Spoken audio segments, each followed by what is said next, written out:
Modéstia dos olhos. Quase todas as paixões que se revoltam contra nosso espírito têm sua origem na liberdade desenfreada dos olhos, pois os olhares livres são os que despertam em nós, de ordinário, as inclinações desregradas. Fiz um contrato com meus olhos de não cogitar sequer em uma virgem, diz Jó. Mas por que dizer-lhe de não pensar sequer em uma virgem? Não parece que deveria dizer: fiz um contrato com meus olhos de não olhar sequer? Não, ele tem toda a razão de falar assim, porque o pensamento está intimamente ligado ao olhar, não se podendo separar um do outro, e para não ter maus pensamentos, propôs-se esse santo homem nunca olhar para uma virgem. Santo Agostinho diz: do olhar nasce o pensamento e do pensamento a concupiscência. Se Eva não tivesse olhado para o fruto proibido, não teria pecado. Ela, porém, achou gosto de contemplá-lo, parecendo-lhe bom e belo. Apanhou-o então e fez-se culpada da desobediência. Aqui vemos como o demônio nos tenta primeiramente a olhar, depois a desejar e finalmente a consentir. Por isso nos assegura São Jerônimo que o demônio só necessita de nosso começo. Dá-se por satisfeito se lhe abrimos a metade da porta, pois ele saberá conquistar a outra metade. Um olhar voluntário lançado a uma pessoa do outro sexo acende uma faísca infernal que precipita a alma na perdição. As primeiras setas que ferem as almas castas de São Bernardo, e não raro as matam, entram pelos olhos. Por causa dos olhos caiu Davi, esse homem segundo o coração de Deus. Por causa dos olhos caiu Salomão, esse instrumento do Espírito Santo. Por causa dos olhos, quantas almas não se perderam eternamente? Vigie, pois, cada um sobre seus olhos, se não quiser chorar uma vez com Jeremias. Meus olhos me roubaram a vida. As afeições criminosas que penetram em meu coração, por causa dos meus olhares, lhe deram a morte. São Gregório diz: se não reprimires os olhos, tornar-se-ão ganchos do inferno, que à força nos arrastarão e nos obrigarão, por assim dizer, a pecar contra nossa vontade. Quem contempla o objeto perigoso, acrescenta o santo, começa a querer o que antes não queria. É também o que diz a Sagrada Escritura, quando diz que a bela Judite escravizou a alma de Holofernes, apenas este a contemplou.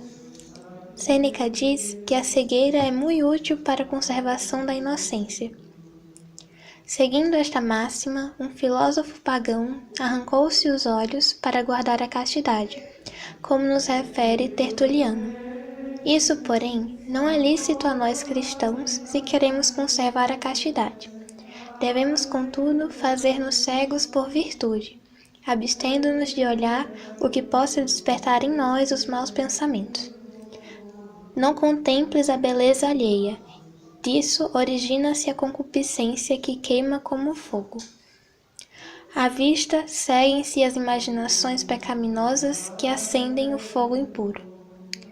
São Francisco de Sales dizia: quem não quiser que o inimigo penetre na fortaleza, deve conservar as portas fechadas.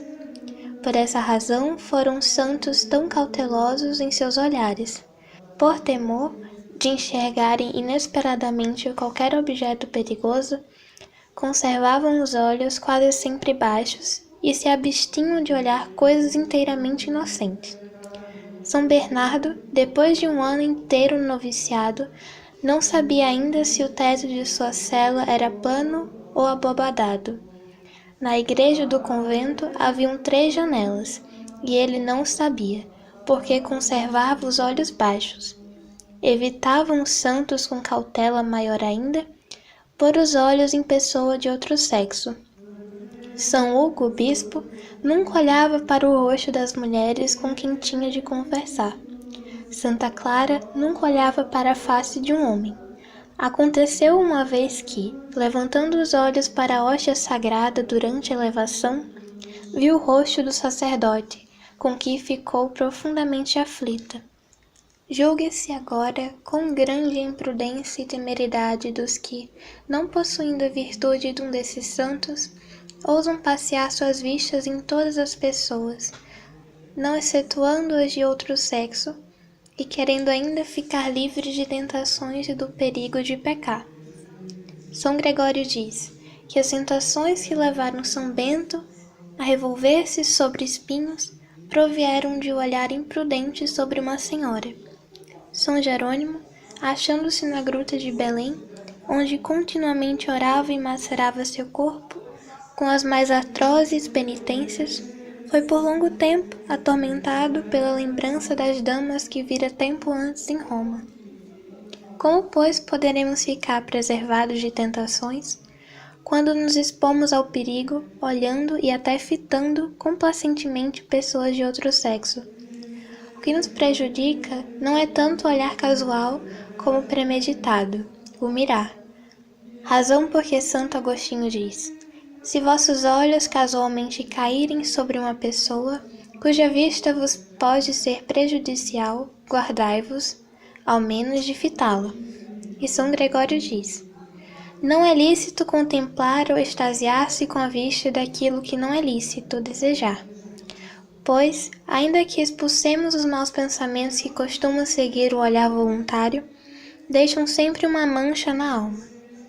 Tendo-se perguntado ao irmão Rogério, franciscano, dotado de uma pureza angélica, porque se mostrava tão reservado em seus olhares, quando tratava com mulheres, respondeu: se o homem foge à ocasião, Deus o protege. Se se expõe a ela, Nosso Senhor o abandona e facilmente cairá no pecado. Suposto mesmo que a liberdade que se concede aos olhos não produzisse outros males, impediria sempre o recolhimento da alma durante a oração, pois tudo o que vimos e nos impressionou apresenta-se aos olhos de nossa alma e nos causa uma imensidade de distrações. Quem já tem recolhimento de espírito durante a oração, tome muito cuidado para não se ver privado dessa graça, dando liberdade a seus olhos. Está fora de dúvida que um cristão que vive sem recolhimento de espírito não pode praticar as virtudes cristãs da humildade, da paciência, da mortificação como deveria. Guardemo-nos, por isso, de olhares curiosos, e só olhemos para objetos que elevam para Deus o nosso espírito. Olhos baixos elevam o coração para o céu, dizia São Bernardo. São Gregório Nazianzeno escreve: onde habita Cristo com seu amor, reina aí a modéstia. Com isso não quero, porém, dizer que nunca se deva levantar os olhos ou considerar coisa alguma. Pelo contrário, é até bom às vezes olhar coisas que elevam nosso coração para Deus, como santas imagens, prados floridos, etc., já que a beleza dessa criatura nos atrai à contemplação do Criador.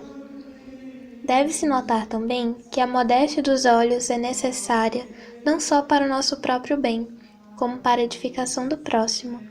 Só Deus vê o nosso coração, os homens veem apenas nossas obras externas, e ou se edificam ou se escandalizam com elas. Pelo rosto se conhece o homem, diz a Escritura. Isto é, pelo exterior se depreende o que é o homem interiormente. Todo cristão, por isso, deve ser o que era São João Batista, conforme as palavras do Salvador: uma lâmpada que arde e ilumina.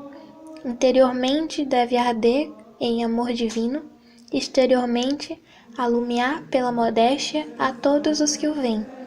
Também a nós se podem aplicar as palavras que São Paulo dirigiu a seus discípulos: somos o espetáculo dos anjos e dos homens.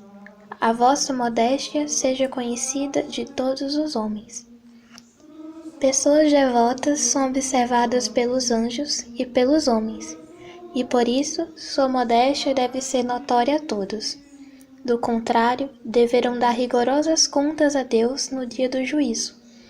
Observando a modéstia, edificamos sumamente os outros e os estimulamos à prática da virtude. É célebre o que se conta de São Francisco de Assis. Uma vez deixou ele o convento junto a um companheiro. dizendo que ia pregar. Tendo dado uma volta pela cidade com os olhos baixos, entrou novamente no convento. Mas quando farás o sermão? Perguntou-lhe o companheiro. Já o fiz, respondeu-lhe o santo. Consistiu todo no resguardo dos olhos, do que demos exemplos ao povo. Santo Ambrósio diz que a modéstia das pessoas virtuosas é uma exortação muito poderosa ao coração dos mundanos. Quão belo não seria se bastasse te apresentares em público para não fazer bens aos outros. De Bernardino de Sena se conta que mesmo antes de entrar para o convento, bastava só a sua presença para pôr fim às conversas livres de seus companheiros. Mal avistavam, diziam um para os outros: silêncio, Bernardino vem vindo. Então calavam-se ou começavam a falar de outras coisas. Santo Efrem, segundo o testemunho de São Gregório de Nissa, era tão modesto que já sua vista estimulava a devoção, e não se podia vê-lo sem se sentir levado a se tornar melhor. Mais admirável ainda é que nos refere Súvio do santo sacerdote Martim Luciano. Só por sua modéstia moveu muitos pagãos a abraçarem a santa fé. O imperador Masimiano, que fora disso informado, temendo sentir a sua influência ser obrigado a converter-se, citou a sua presença, mas não quis vê-lo e sujeitou ao interrogatório ocultando as suas vistas por uma cortina estendida entre os dois. Nosso ideal mais perfeito de modéstia foi, porém, o nosso divino Salvador. Mesmo pois, como nota um célebre autor, os evangelistas dizem várias vezes que o Redentor levantou os olhos em certas ocasiões, dando a entender, com isso, que tinha ordinariamente os olhos baixos.